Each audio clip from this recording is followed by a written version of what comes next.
हरे Krishna. Hello friends, आप सभी लोग ठीक हो गए। आज बात करेंगे श्री किशोरी राधा रानी जी के बारे में। कैसे उनका प्रागट्य हुआ था, कैसे उनका जन्म हुआ था, उसके बारे में बात करेंगे। प्रेम तत्व का प्रागट्य कैसे हुआ उसके बारे में बात करते हैं। प्रेम प्रेम सब कहे, प्रेम न जाने कोई। प्रेम प्रेम सब कहे, प्रेम न जाने कोई। राधा रानी जी, बहुत लोग कहते हैं कि भगवान कृष्ण और राधा रानी जी को एक युगल की तरह जाने जाते हैं, मतलब उनको एक ऐसे लवर देखते हैं, पर वो सही नहीं है। उनका जो एक दिव्य प्रेम था उसका जन्म हुआ, उनका जो एक मतलब अपेक्षा रहित प्रेम था उसका जन्म हुआ, उनका एक परलौकिक प्रेम था, ट्रांसेंडेंटल लव, उसका जन्म हुआ। अगर सीखना है प्यार करना तो राधा रानी जी और कृष्णा जी से सीखिए कि मतलब कैसे प्यार करते हैं, without any expectation, without any desire, without any kind of mischievous activities. Means जिसको प्यार करते हैं उसको कभी आप हानि नहीं पहुंचा सकते।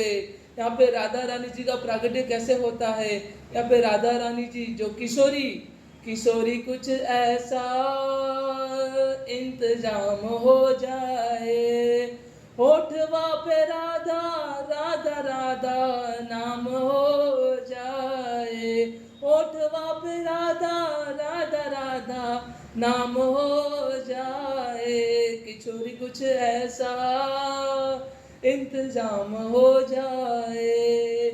किशोरी जी का जब जन्म हुआ, जब बात कहाँ से शुरू होती है, बात यहाँ पे जब भगवान विष्णु, हमारे ठाकुर जी, हमारे कृष्णा जी, हमारे मनमोहन, हमारे हमारे माधव, हमारे हमारे केशव, जहाँ पे मोहिनी जी का रूप लेते हैं। जब वृकासुर होता है उसको मारने के लिए, जो भस्मासुर या वृकासुर हम बोलते हैं, उसको मारने के लिए भगवान श्री विष्णु मोहिनी जी का अवतार लेते हैं। एक केवल मतलब एकमात्र, केवल एकमात्र भगवान विष्णु का अवतार जो एक वुमन के रूप में था, जो एक लेडी के रूप में था, वो मोहिनी जी का अवतार था। और भगवान विष्णु का जो मोहिनी अवतार और उनके जो पुत्र, मतलब भगवान शिव के मिलन से एक पुत्र हुआ था, उसका नाम था धर्मा, जो आज मतलब सबरीमाला टेम्पल है, वो उनका टेम्पल है जो केरला में स्थित है, जहाँ पे मतलब कंट्रोवर्सी भी थी, बट अभी उसके बारे में बात नहीं करेंगे। अभी यहाँ पे बात करते हैं किशोरी जी, किशोरी जी का कैसे प्रागट्य होता है। मोहिनी अवतार से सारे देवता, इवन भगवान शिव, भगवान ब्रह्मा, सभी लोग मोहित हो गए।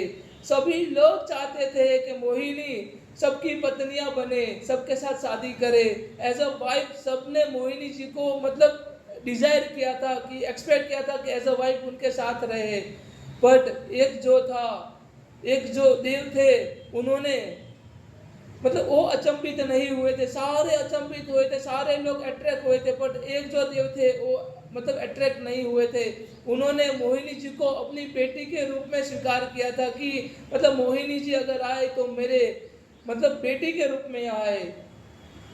वो भगवान सूर्य थे, सूर्य भगवान ने अपनी बेटी के रूप में मतलब मोहिनी जी को मतलब भगवान विष्णु से वचन मांगा था कि आप मोहिनी जी, आप, मैं हाथ जोड़ के आपको प्रणाम करता हूँ, मैं आपको अपनी बेटी के रूप में मतलब देखना चाहता हूँ। तब यहाँ पे मोहिनी जी कहते हैं कि मतलब भगवान तो, नारायण तो बेटे के रूप में भी आ जाएंगे, पर नारायण कैसे बेटी के रूप में आएंगे, वो बहुत डिफिकल्ट रहेगा, मतलब वो मतलब चैलेंजिंग टास्क रहेगा।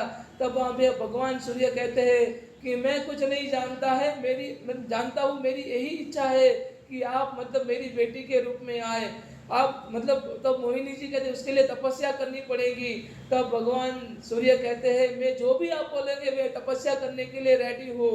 तो मतलब मुझे वचन दीजिए कि आप मतलब मेरी बेटी के रूप में आएंगे। तो मतलब मोहिनी जी कहते ऐसे नहीं, अगर मैं आपकी तपस्या से, आपकी श्रद्धा से, आपकी प्रार्थना से, आपकी भक्ति से अगर मैं प्रसन्न हो गई तो मैं आपको वचन देती हूँ तो मैं आपके मतलब आपकी बेटी के रूप में मैं अवतरित होंगी। तब यहाँ पे समय निकलता जाता है। उसके बाद भगवान सूर्य वृषभानु के रूप में अवतार लेते हैं। भगवान सूर्य पहले भी मतलब किस रूप में, राजा के रूप में अवतार लेते हैं, तब हमारे ठाकुर जी, तब हमारे कृष्णा जी मोहिनी के रूप में अवतार नहीं लेते, मतलब बेटी के रूप में अवतार नहीं लेते। यहाँ पे जब वृषभानु जी मतलब सूर्य नारायण, भगवान सूर्य नारायण जब वृषभानु जी के रूप में अवतार लेते हैं, तब मोहिनी जी भगवान, मोहिनी जी भगवान विष्णु जो राधा रानी के रूप में अवतार लेते हैं। उससे पहले क्या होता है, वृषभानु जी बहुत तपस्या करते हैं, बेटी की अपेक्षा रखते हैं, मुझे बेटी चाहिए। तब यहाँ पे पहले ब्रह्मा जी की साधना करते, उपासना करते हैं, ब्रह्मा जी की भक्ति करते हैं। ब्रह्मा जी तुरंत ही प्रकट हो जाते हैं, ब्रह्मा जी तुरंत प्रकट हो जाते हैं और ब्रह्मा जी कहते हैं कि मांगी आपको क्या चाहिए।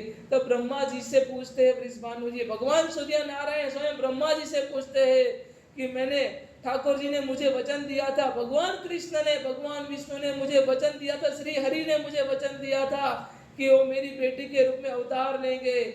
आज बहुत टाइम हो गया है, आप मतलब भगवान विष्णु को याद दिलाइए ना कि मेरी बेटी के रूप में उनको मेरे घर पे आना है, अवतार लेना है।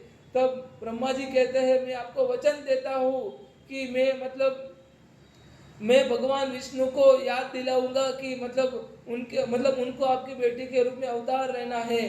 तो यहाँ पे भगवान सूर्य नारायण वृषभानु जी कहते हैं कि मैं कैसे कुछ एविडेंस देके जाइए, कुछ सबूत देके जाइए ताकि मैं मानूं, मुझे आश्वासन रहे कि भगवान विष्णु स्वयं मेरे घर पे आएंगे मेरी बेटी के रूप में।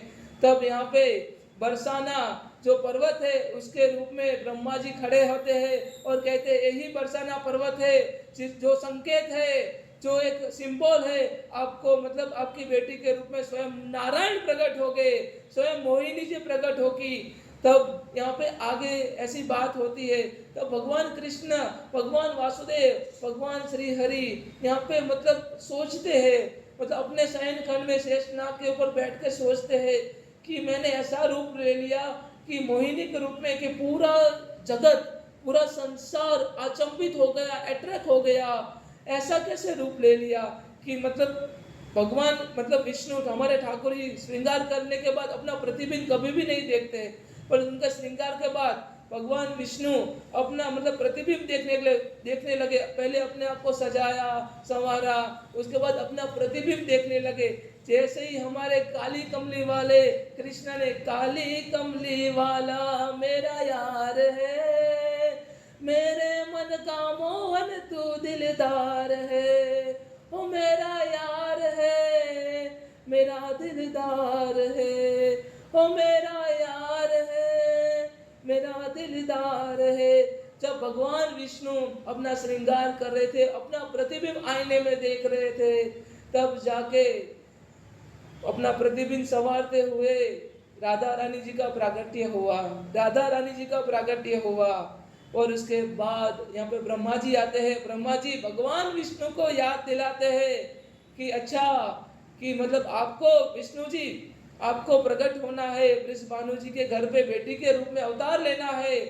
तब भगवान विष्णु कहते हैं अच्छा मैं तो भूल ही गया था, अच्छा वो मुझे याद दिलाने के लिए। तब कहते कि जल्दी से आप अवतार लीजिए राधा रानी के रूप में, क्योंकि वृषभानु जी आपका सब्र से इंतजार कर रहे हैं। तब राधा रानी जी का जन्म होता है वृषभानु जी के घर पे। राधा रानी जी जब वृषभानु जी समुद्र में, हमारी समुद्र तो नहीं कह सकते पर हमारी यमुना रिवर, उनके यहाँ पे मध्याह्न का समय था और वहाँ पे स्नान करने के लिए गए थे, मिड डे बाथ लेने के लिए गए थे। तब कमल के पत्तों पे एक बच्ची उनको मिलती है, एक लड़की मिलती है उनको, एक छोटी सी बच्ची मिलती है जिनके जिनकी आंखें, जिनका चेहरा कमल के फूल की तरह था, आंखें कमल नयन थी और उनका चेहरा मून की तरह, चंद्र की तरह चमक रहा था। और हमारी किशोरी जी का प्रागट्य होता है, हमारी किशोरी जी का जन्म होता है। किशोरी जी का जन्म से पहले भगवान विष्णु ऐसा सोच रहे थे कि मैंने जो मोहिनी अवतार लिया था वो तो मेरा अवतार सारे संसार को अचंभित कर दिया, पूरे जगत को अचंभित कर दिया, पूरे जगत को अट्रैक्ट कर दिया, पर मुझे भी कोई अट्रैक्ट करने वाला चाहिए। तब यहाँ पे भगवान विष्णु, मोहिनी जी खुद राधा रानी जी के रूप में अवतार लेते हैं। जब वृषभानु जी 7-8 दिन हो जाते हैं, उनकी जो उनकी वाइफ थी, वो भी खुश हो जाती कि हमारे घर में बेटी आई है, हमारे घर में साक्षात भगवान विष्णु आए हैं। तब यहाँ पे जब 7-8 दिन हो जाते हैं, तब राधा रानी जी अपनी आंख नहीं खोलती है। तब वृषभानु जी को डर लगता है कि मेरी बेटी अंधी तो नहीं है ना, वो ब्लाइंड तो नहीं है ना। तब भगवान विष्णु को प्रार्थना करते हैं। तब सडनली वहाँ पे नारद मुनि जी आ जाते हैं और नारद मुनि कहते हैं कि आप अपनी बेटी का प्रागट्य का सेलिब्रेशन का कार्यक्रम शुरू कीजिए, प्रोग्राम रखिए आप सेलिब्रेशन का, आप सेलिब्रेशन के लिए सबको इनवाइट कीजिए। तब माता यशोदा, माता देवकी और माता रोहिणी और नंद जी को सभी को इनवाइट किया जाता है। साथ में हमारे काली कमली वाले मेरे कृष्ण, मेरे नाथ, मेरे जगन्नाथ, मेरे वासुदेव कृष्ण को भी इनवाइट किया जाता है, जो एक मतलब बालक के रूप में मेरे वासुदेव कृष्ण राधा रानी जी के घर पे पहुंचते हैं। तब यहाँ पे भगवान नारायण यहाँ पे स्वयं आते हैं और सब नारायणी से मिलने के लिए नारायण स्वयं आते हैं, नारायणी से प्रेम करने के लिए नारायण स्वयं आते हैं। नारायणी और नारायण दोनों मिलते हैं और किशोरी जी की आंखें खुलती है। तब यहाँ पे नारद मुनि जब गाने का स्टार्ट करते हैं कि मुझे यहाँ पे श्लोक पढ़ना पड़ेगा, गाना पड़ेगा, तब यहाँ पे नारद मुनि गाती है, हे कृष्ण मनोहारिणी, हे वृंदावन। यहाँ पे क्या मतलब गाते हैं, यहाँ पे हे कृष्ण मनोहारिणी। यहाँ पे नारद जी यहाँ पे गाना स्टार्ट करते हैं, हे कृष्ण मनोहारिणी, हे जय वृंदावन प्रिया, जय कृष्ण मनोहारिणी, जय वृंदावन प्रिया, जय भूमंगल ललिता, जय वेणु रमा। जो राधा रानी जी को प्रसन्न करने के लिए यहाँ पे गाते हैं। जैसे ही यहाँ पे गाना शुरू करते नारद जी अपने मधुर स्वर में, राधा रानी जी तुरंत ही अपनी आंखें खोल देती है और राधा रानी जैसे अपनी आंखें खोलते हैं तब जाके भगवान कृष्ण स्वयं नारायण जी को दर्शन देते हैं। नारायण और नारायणी जी का मिलन होता है। ऐसे ही यहाँ पे राधा रानी जी का प्रागट्य होता है। राधा रानी जी स्वयं माता लक्ष्मी के अवतार थे, मोहिनी जी के अवतार थे, स्वयं विष्णु भगवान थे। इसीलिए इतना ट्रांसेंडेंटल लव, जो निस्वार्थ love, without any expectation, without anger, without greed, कोई भी जात का भेदभाव करे बिना यहाँ पे भगवान विष्णु नारायणी से मिलते हैं और नारायणी जी को प्यार करते हैं। नारायणी जी के साथ एक युगल भगवान कृष्ण और राधा रानी को हम युगल के रूप में देखते हैं, पर वो तो साक्षात परमात्मा है। दोनों एक दूसरे के प्रतिबिंब थे, दोनों एक दूसरे के मिरर इमेज थे। यहाँ पे राधा रानी जी और भगवान कृष्ण। ऐसे ही हमारी किशोरी जी राधा रानी जी का जन्म होता है, ऐसे ही हमारी किशोरी जी राधा रानी का प्रागट्य होता है। तो कहते हैं किशोरी कुछ ऐसा इंतजाम हो जाए, होठवा पे राधा राधा राधा नाम हो जाए, किशोरी कुछ ऐसा इंतजाम हो जाए। सो आई होप आप सभी लोगों को समझ में आया होगा। इतनी प्यारी अच्छी सी स्टोरी। और कोई क्वेश्चन है, कोई डाउट है तो आप कमेंट कर सकते हैं। हरे कृष्णा, जय श्री राधे।